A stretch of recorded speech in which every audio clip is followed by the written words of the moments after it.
everybody, and welcome to this live Q&A for the MPhil in Book and Paper Conservation here at the University of Glasgow. We're very happy to see you all here today.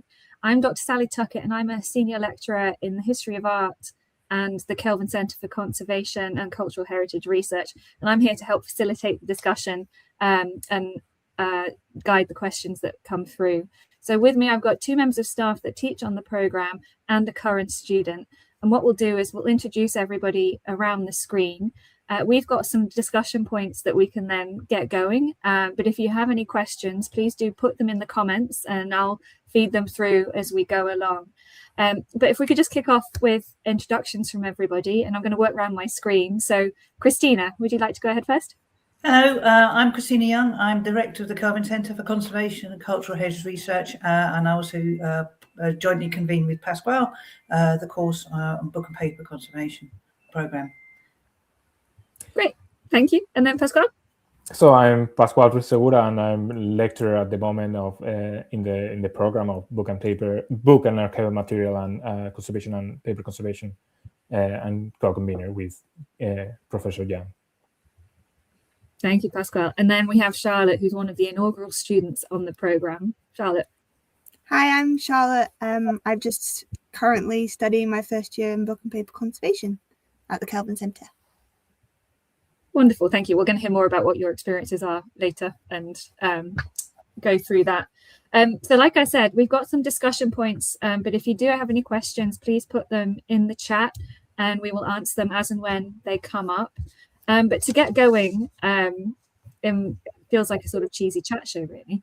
But I just kind of wanted to ask everybody, all of you here, why should anybody come to Glasgow to study this programme? And I'll go through the same order again. Shall I start with Christina and then we work round to Charlotte and get the different perspectives?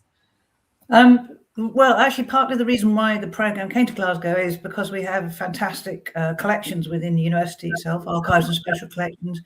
The Hunter and Gallery, Art Gallery and Museum, which again has wonderful paper and print collections. And then Glasgow itself is fantastic for cultural heritage, Glasgow Print Studio and other institutions. And then you've got everything in Edinburgh as well. And as we're finding, making contacts with more and more professionals, there's a vast array of people who want to work with the students as well from the centre. And Glasgow's super friendly. God, I've always pointed out. It's always a great city, definitely. And so you mentioned the contacts there, and Pasquale, I wonder if you could talk about that a little bit because of your background as a trained. Sorry, can you hear me? Yes. Yeah. So Christina mentioned the contacts and the networks. I wondered if you could talk a bit about your experiences and what that's brought to the programme.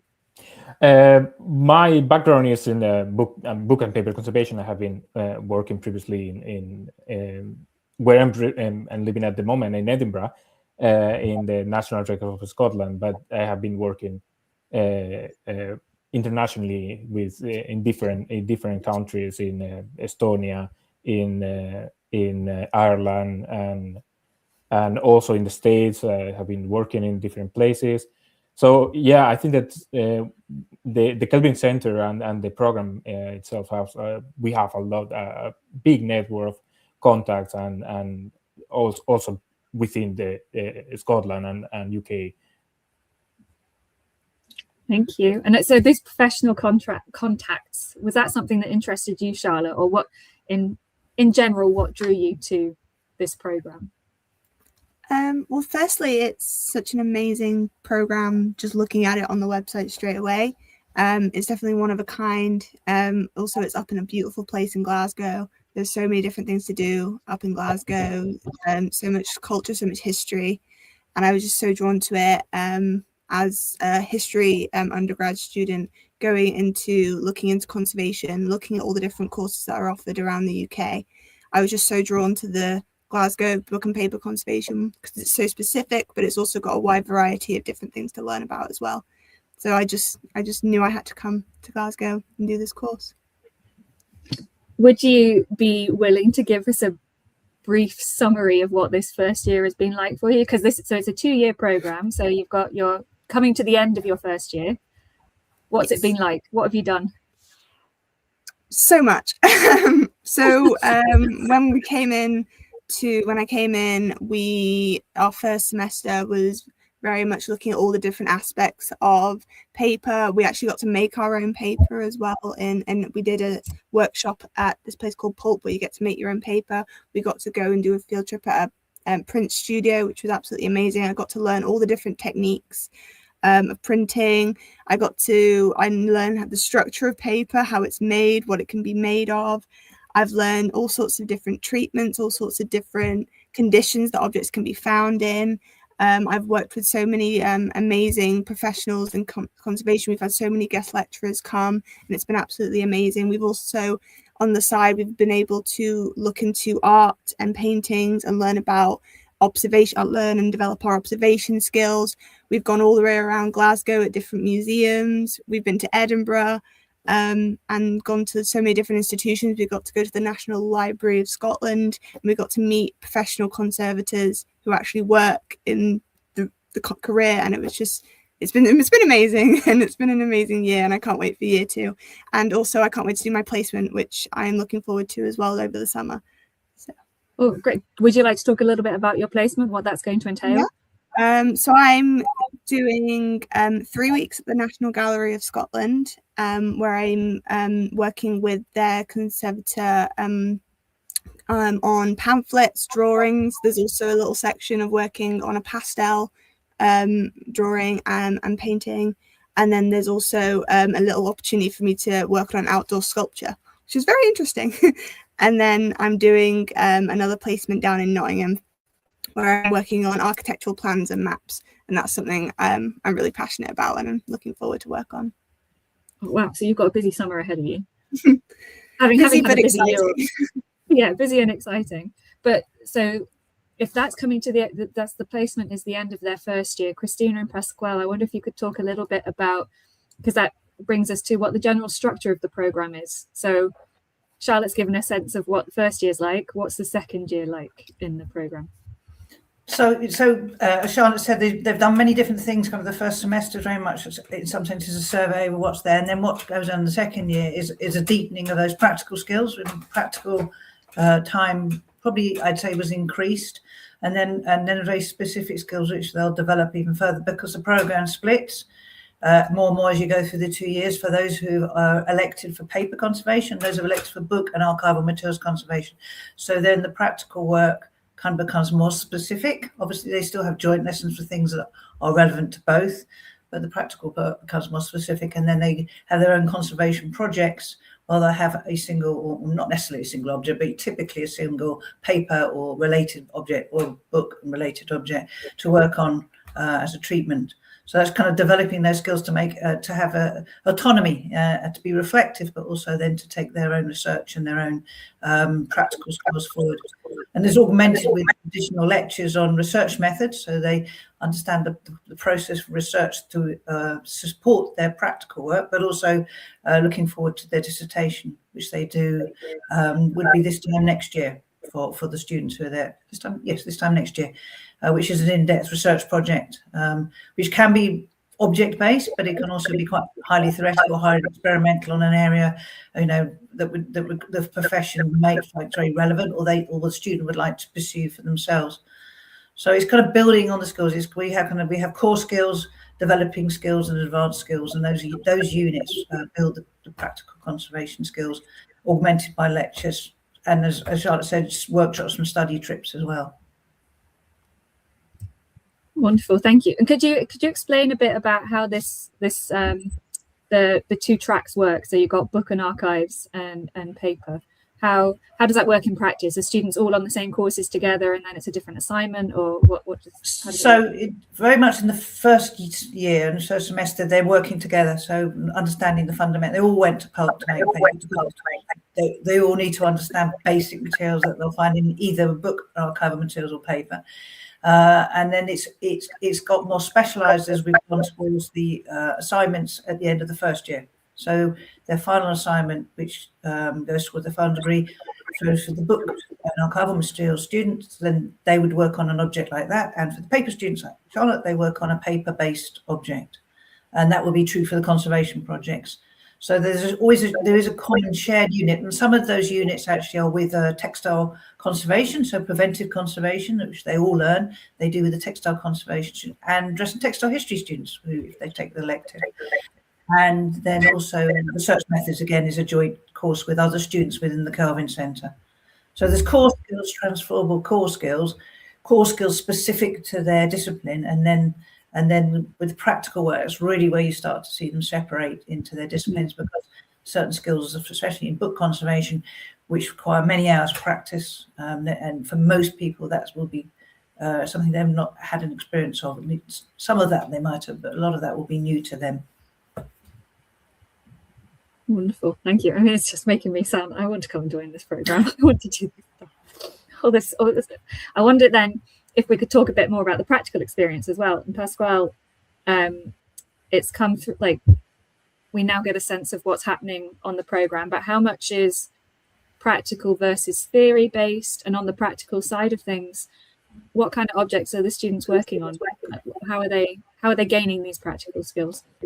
So the practical part is big part of the training, together with the theory, and the students are working and they are doing the theory and then applying the practical through mock-ups or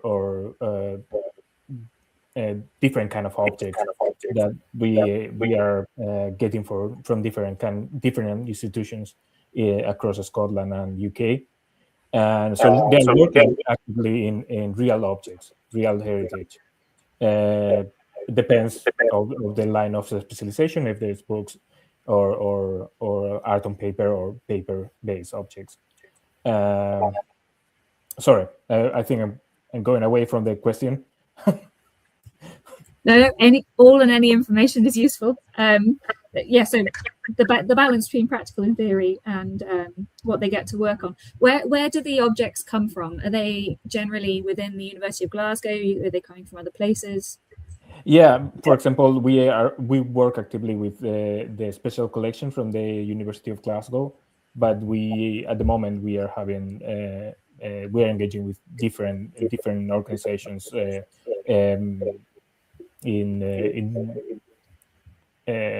for example, Time Theatre in Newcastle, or sorry, I don't remember at the moment. Maybe Christina can give me here a hand. Yeah, so we've got an interesting object that's come to us recently from Newcastle, from the Royal Theatre there, which is one of the oldest working theatres in the UK, and they found an object which is paper-based object, paper mache mask actually, which is historically really interesting.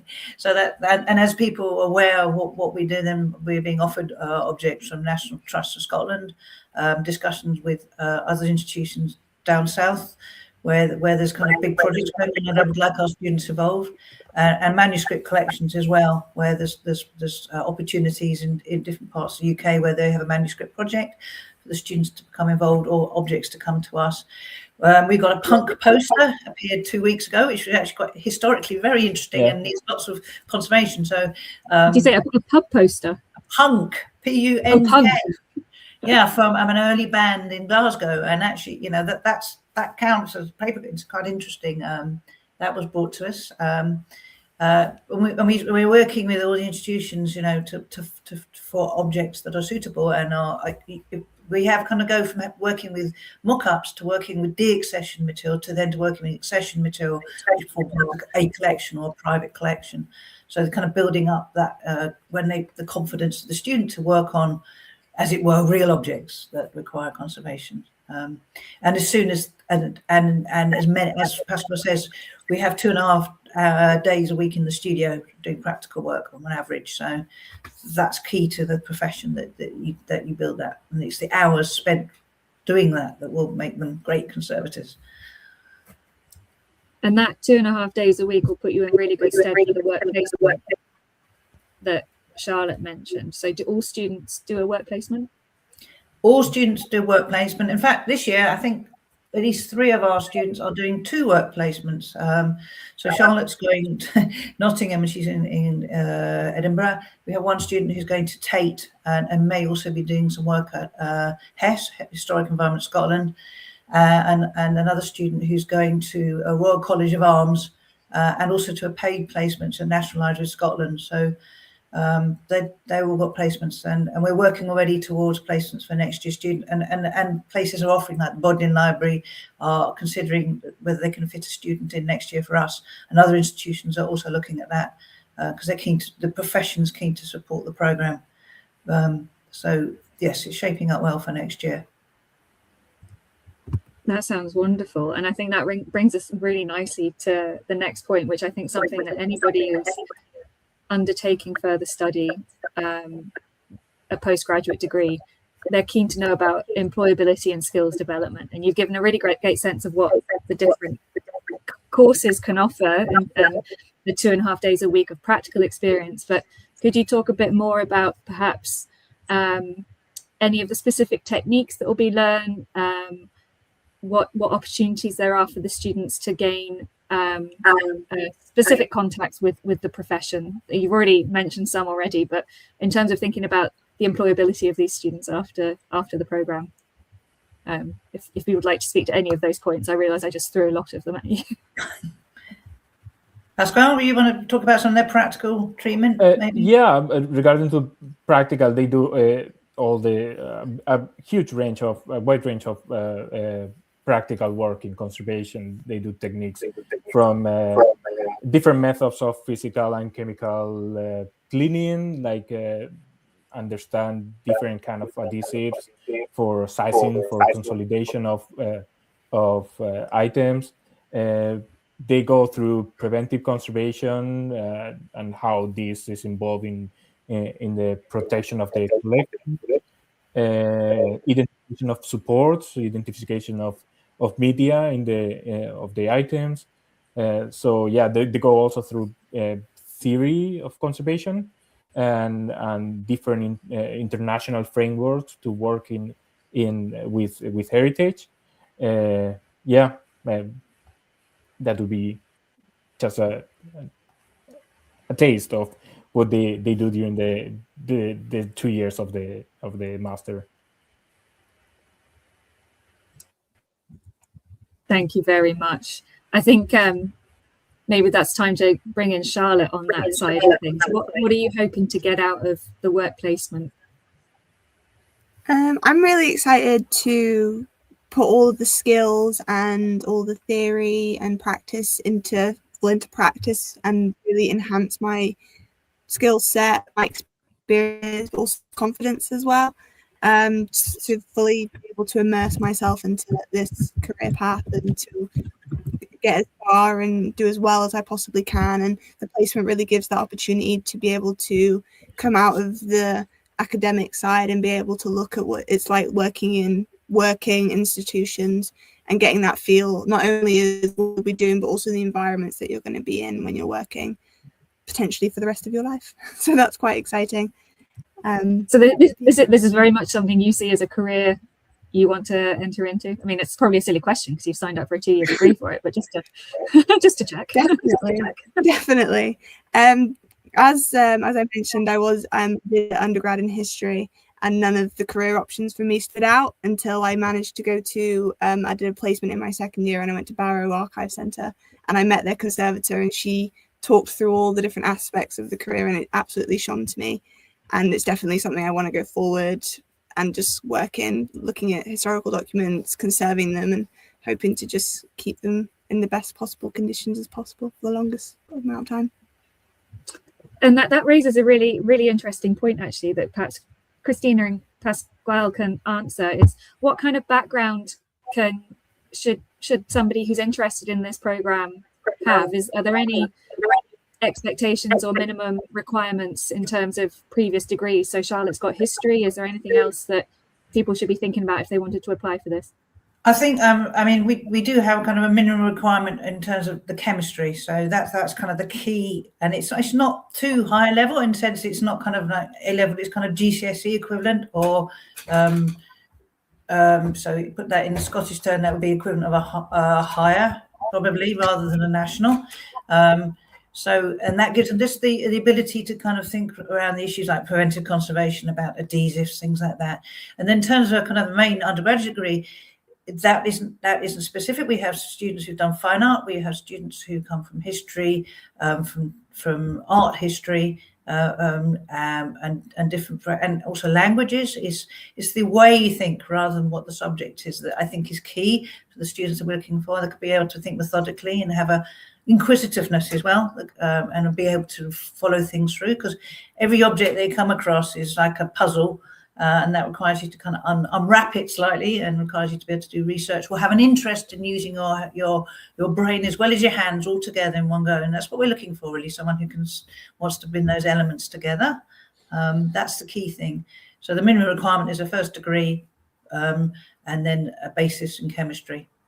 And in terms of those who already applied, they already know this. There's a portfolio, but some evidence that you are engaged with the physicality of book or paper conservation, that you have a sense of what it really is about. Yeah, and I think that oh, sorry, Pascal. You go. I would just add that, like, also passion for heritage and preserving heritage. Yeah, and I think that fits really well with the home of the Book and Paper Conservation Programme, which is the Kelvin Centre. Christina, would you like to talk a little bit about the Kelvin Centre as a body, as a thing?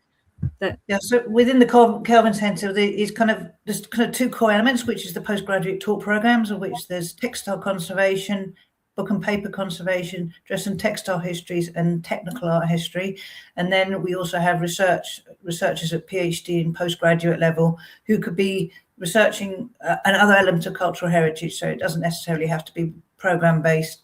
And then we have PhD students who are between archaeology and us. So I have one student who's looking at Bronze Age weaving, and we're busily testing wool from various sheeps around Scotland at the moment to understand the transition from linen and wool and back again. So it can be very varied, and you can that's what's interesting. But at the heart of it is cultural heritage as the belief in its validity, both as a physical object, but also as an intangible object as well.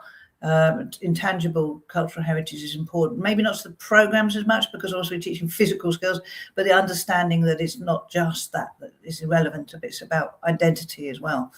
And I think that's, for me, is one of the key things, is that especially now, cultural heritage is ever more important than ever for people's identity and nation's identity in a positive way. Thank you, Christina. I really must apologise. My dog's so crazy in the background because the doorbell just agreed. Perfect timing. I feel like we're back in the COVID years of dealing with stuff. We'll just ignore her for a second. A couple of questions are just coming through on the chat, so if you've got time, we can just go through them quickly, if that's okay.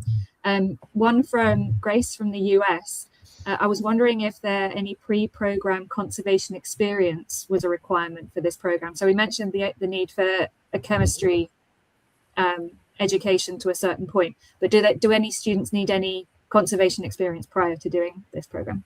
No, they don't need conservation experience, but what we do recommend is to try and talk to conservators, and I know that can be very difficult, about what's really involved, so they understand what conservation is. I think that's but there is a requirement, if you look on the webpage, for demonstrating a detail of observation and dexterity through the portfolio. So, but that doesn't have to be conservation treatments. It could be, doing a very simple bookbinding course, or it could be that you've done collage. So it doesn't have.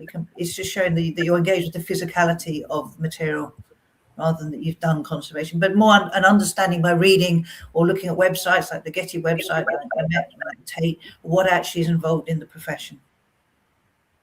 Yeah, great, thank you.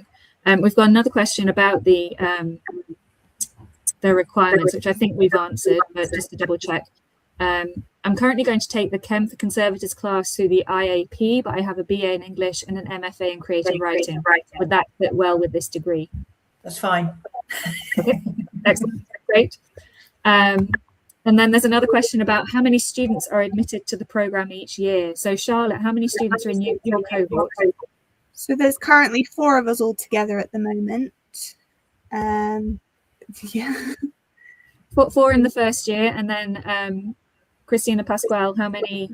So the program will take next year's the coming intake will take 8 students this year, and that's kind of the steady state is 8 students per year. So at the moment Charlotte's got 4, but in the new first year we'll have 8 students, and then the year after that will be 8 students, and that works well with in terms of kind of supervision, practical supervision with the students, that it's that many. Great, thank you. And we've got one final question which relates to the placements of do we have to come up with rooming fees if we go somewhere outside of Glasgow? So presumably that means accommodation. Do we have to come up with can't see it says rooming fees, so I think that means accommodation. So this year we've been lucky enough to have some funding from an external foundation to support the students to some degree, but that is it depends where you go. We're aware that for some students that's not that easy, which is why we definitely always have local placements in Glasgow, Edinburgh, which is obviously you can travel to, and not expect students to have to go to London or US necessarily, but for a placement. But we're kind of actively looking for additional funding to support students so they can go on placements that may be further afield. But at this stage, it's not guaranteed that you'll get that paid for. And what is good in the profession, there's more paid placements coming up, not tons, but they're kind of competitive, not just to our students, but to students on other programs can apply for. And our students, well, at least this year, have done well with that. So that would allow them to have funding as well. And they can take that as their placement. If it's a paid one, but it's offered by another institution, which is what one of our students is doing this year. She's doing some of her time on a paid placement, and the other on a non-paid placement, but with some funding coming from a foundation to support her being in London. But that, as I said, it's not guaranteed that additional funding is there for those placements. Yeah. Okay. Thank you very much. And I think we've got just one final question, and then I think it's time to wrap this up. But generally, how many applicants do you get per year? That might be a very difficult question to ask, considering it's only year 2. But this year we got 40. 40. Great. Excellent. Okay. So let's hope for many more. That's great. I think we're going to wrap that up there. Thank you very much for your questions. Thank you for tuning in. And a reminder that there is loads of information about the programme on the university website. There's also a short video on YouTube, which stars Christina very nicely, which gives some more information about the programme itself. And Christina and Pasquale, their email addresses are on the website as well. If you have any questions, you can get in touch with them. But thank you to Christina, Pasquale, and to Charlotte for coming along and sharing your insights into the programme. And thank you to all of you for joining. And we hope to see you in Glasgow very soon. Thanks a lot.